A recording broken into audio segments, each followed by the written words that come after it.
Hafaday, and welcome to this special panel for Decision 2024 in the Northern Marianas. I'm your host, Tomas Maglonia, and we are joined with the CNMI Youth Congress as they share their points of view amid this election season.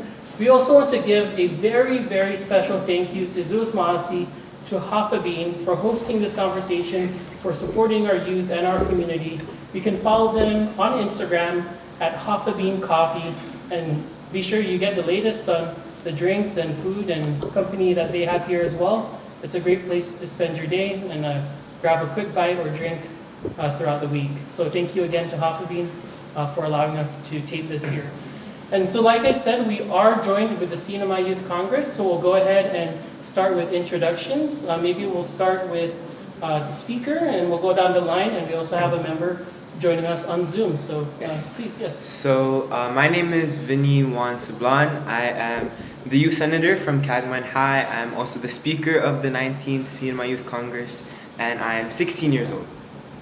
Okay, happy day everyone. My name is Miley Peter.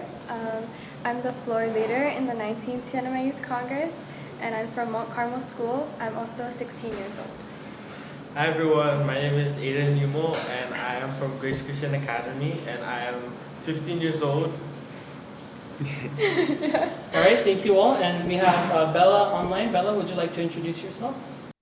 Yes, of course. Half a day, everyone. I am Isabella Palacios, and I am currently 16 years old, attending Tinian Middle School and High School, and I am currently the Youth Congress Legislative Secretary. All right, thank you all for joining us. You all are providing a unique perspective. You can't vote just yet, but your opinion still matters, and every politician likes to say the youth are the future, they're the next generation of leaders, so here we are talking to you. And so maybe we'll start with the first question. Even if you can't vote, obviously you still care about some issues, given that you've sought out this seat to represent your school in the legislature. So what issues matter to you, generally? Well, for me, I feel like, the economy is always going to be something that's super important for everybody in the Marianas. And I guess if I'm going to relate that to the youth, since I am in Youth Congress, one or a couple questions that I do have is how will our government, ensure that their high school and college graduates who study abroad and do have their degrees, can return and really engage with their people and, I guess, join the workforce. And, do we have like economic plans that the government can provide with us so that we're able to fully plan our careers and our future, around that. Especially for me, since I know that I will be going off island for college, I want to make sure that I have something that I'm able to plan my future around. Kind of going off of what speaker said, like economically, I think the loss of businesses is a really big issue. For example, Hyatt, it just shut down, and like a big revenue from that is really impacting our island. Like it has like a domino effect from the employees that are losing their jobs and the small businesses within Hyatt that were sharing their customers. And coming into the Youth Congress, business was one of my main goals that I wanted to achieve, like youth in business. So that's why the main issue for me is like how our future politicians are gonna combat this big issue and for the future. So one of the major issues for me is education. In the Youth Congress, I chair the Committee of Education, and to me, the future starts with education. So if we're gonna make advancements in our Commonwealth for the future, for several years from now, maybe several decades from now, it starts with education. Whether it be in PSS or private school or NMTech or NMC, as long as education is being supported in our Commonwealth, we're gonna move forward and could strive. All right, and Isabella, joining us online, what issues matter to you? So for me personally, I definitely think that distinguishing out, our cultural preservation and, innovative ideas and things that can help boost our economy and our government is something that's very important to me. Like how can we basically just ensure that we are preserving our culture while also trying to expand our CNMI our commonwealth to greater heights. I think that's something that we should definitely look more into because the Chamorro Carolinian, our culture, it's not always something that's going to be there if we keep going in a direction that leads us elsewhere. All right, thank you all. This next question, I wanted to maybe narrow in on some of the responses you said and learn more about maybe what issues matter to your school, Yes. to the village you live in, or to the island you're from. And so maybe we'll start from the opposite end of the table with Aiden and work our way to Isabella. But are there any school-specific issues or village-specific issues that you care about or that have come up? One issue in my school is obviously coming from a private school. We don't have any cultural classes that teach the Carolinian or Chamorro cultures and languages in so our students, we don't really understand the culture and we don't really know the languages. So that's something that I really hope that in the future the private schools can pick up, along with Mount Carmel and other schools in our CNY, to pick up the CCLHS, and so that our younger students in private, not only public, can know about our culture and language. Yeah, so kind of shying away from the business standpoint, I think my school is like facing the same issues as, GCA, coming like from two private schools.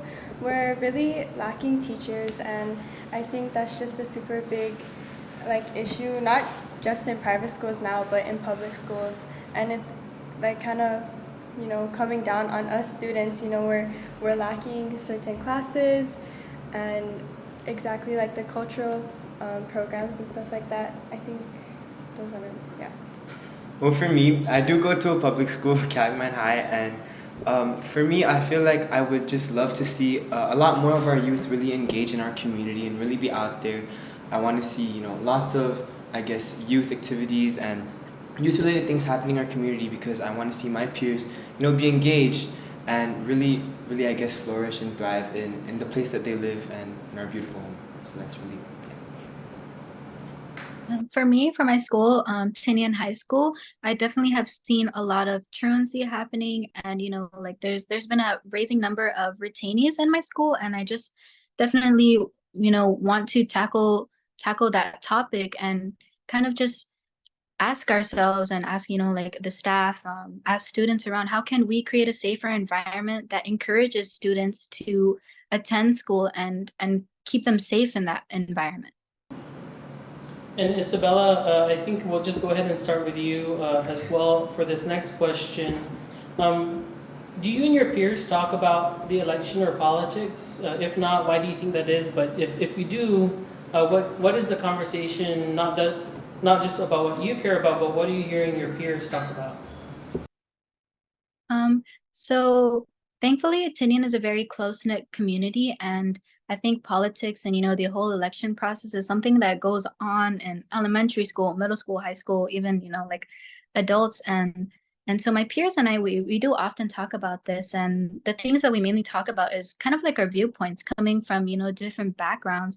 We have a whole bunch of opinions, and one specific thing that we usually talk about is, who do we want as our future leaders? What can they bring to the table that another person can't? And yeah, I definitely think that election and politics is something that we talk about a whole bunch, and it shouldn't really be something that we can shy away from, especially as future voters and future policymakers even.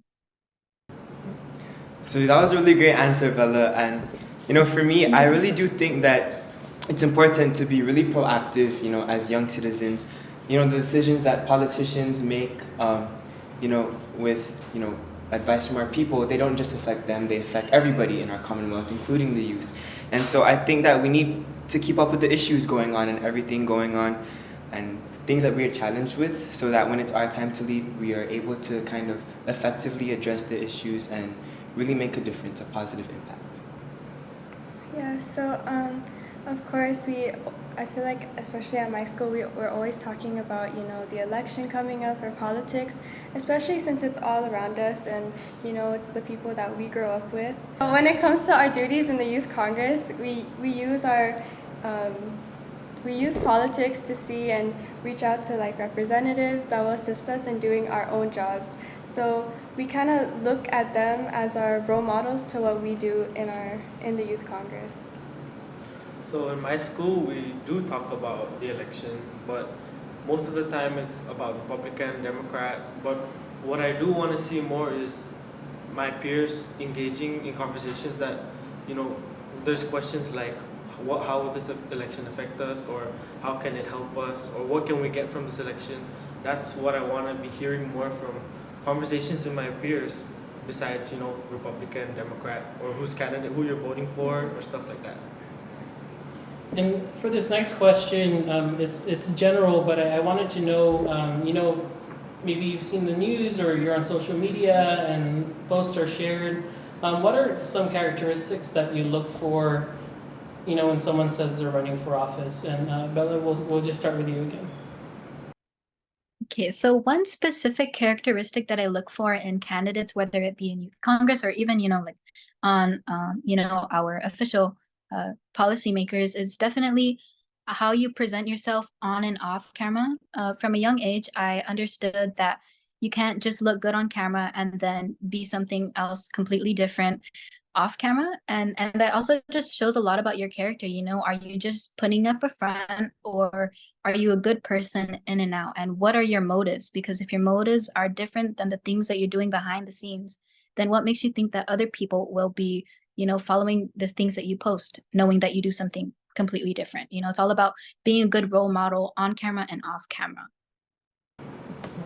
Well, for me, I think a great candidate has, a keen understanding of issues that are going on, in our islands.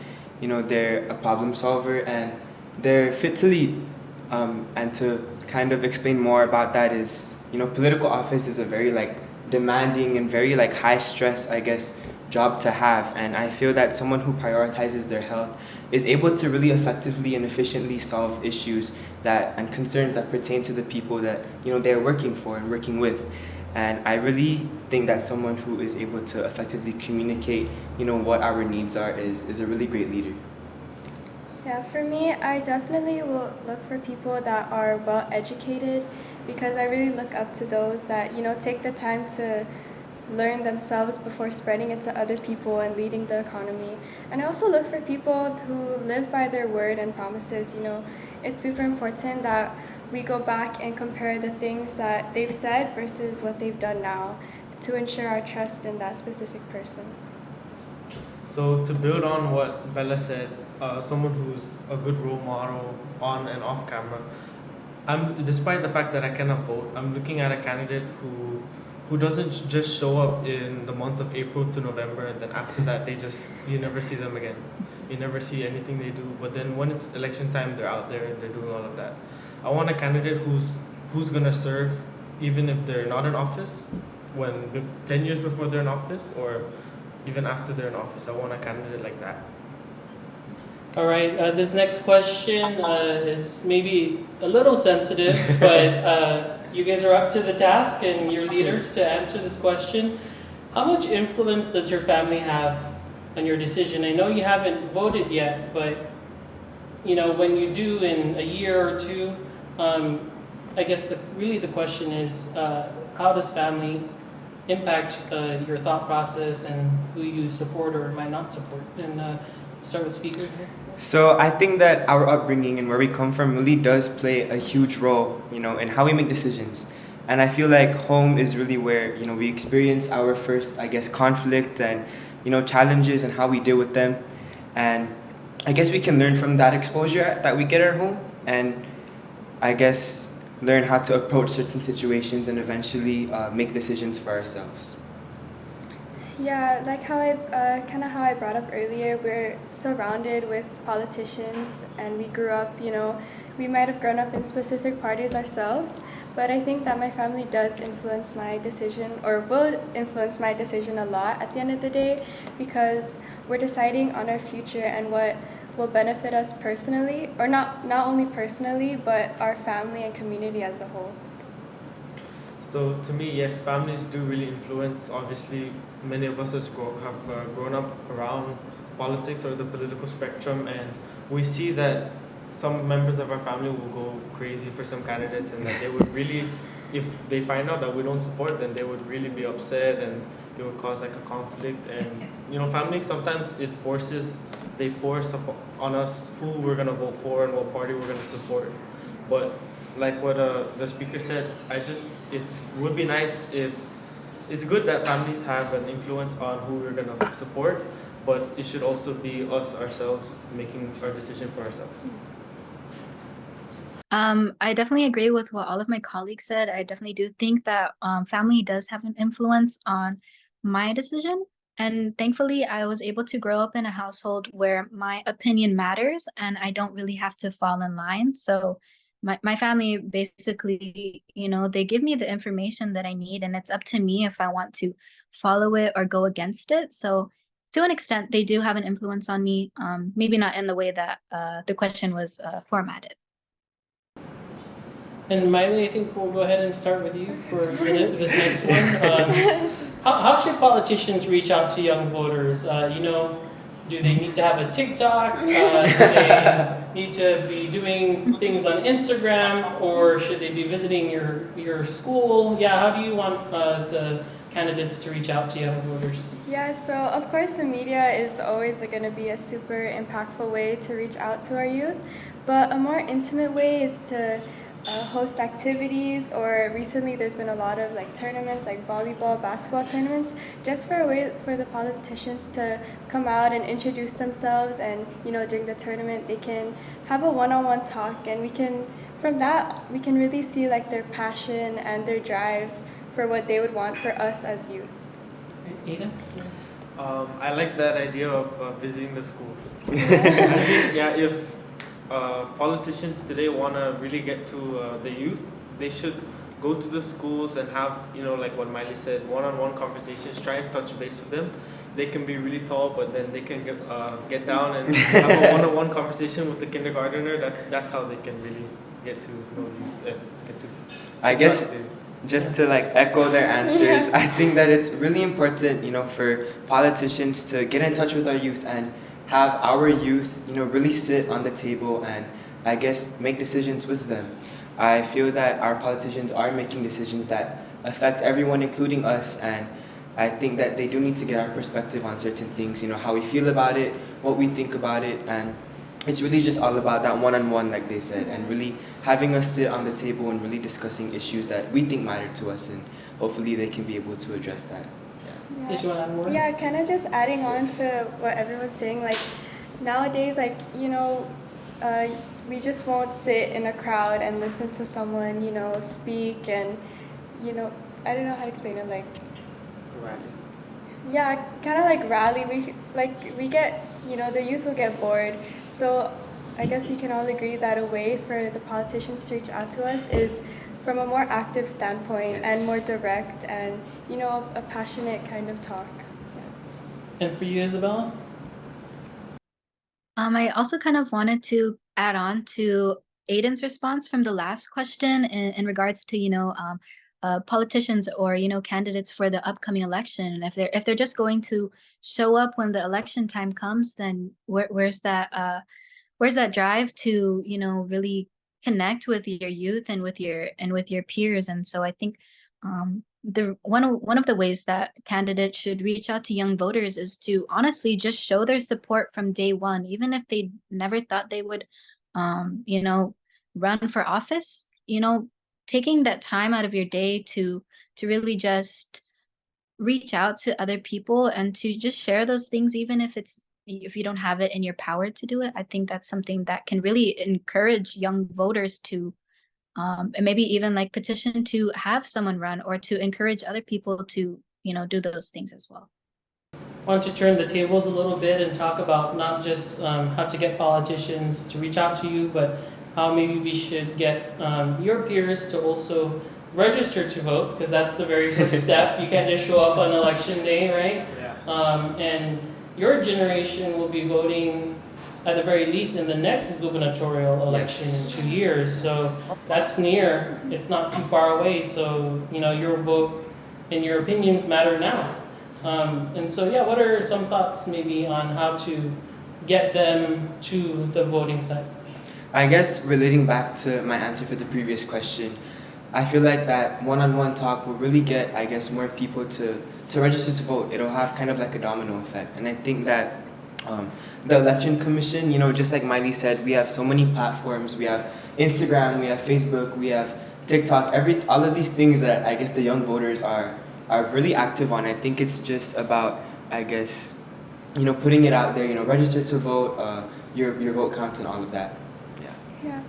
One way that we can encourage more youth to register to vote is by having them do it during their senior year before graduation, because that's the time, we're all just turning 18, and like what Vinny Boy said, speaker said, we can call in the election committee to kind of just talk about how we can always voice our opinions, but it won't really matter unless you don't vote, because at the end of the day, you're always going to be voting for your future. That was a great question. It had me really stumped because there is so many different ways that we can, get students to vote, but which one really works, right?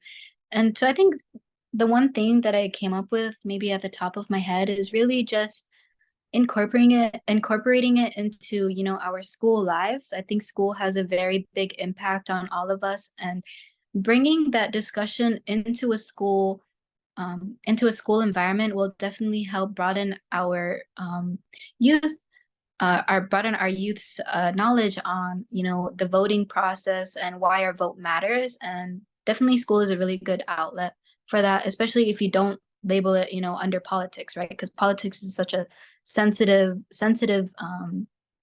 word. So just wording it correctly and bringing light to it on an unbiased perspective, I think that could definitely help encourage our youth to register to vote. All right, Aiden, we'll go to you now.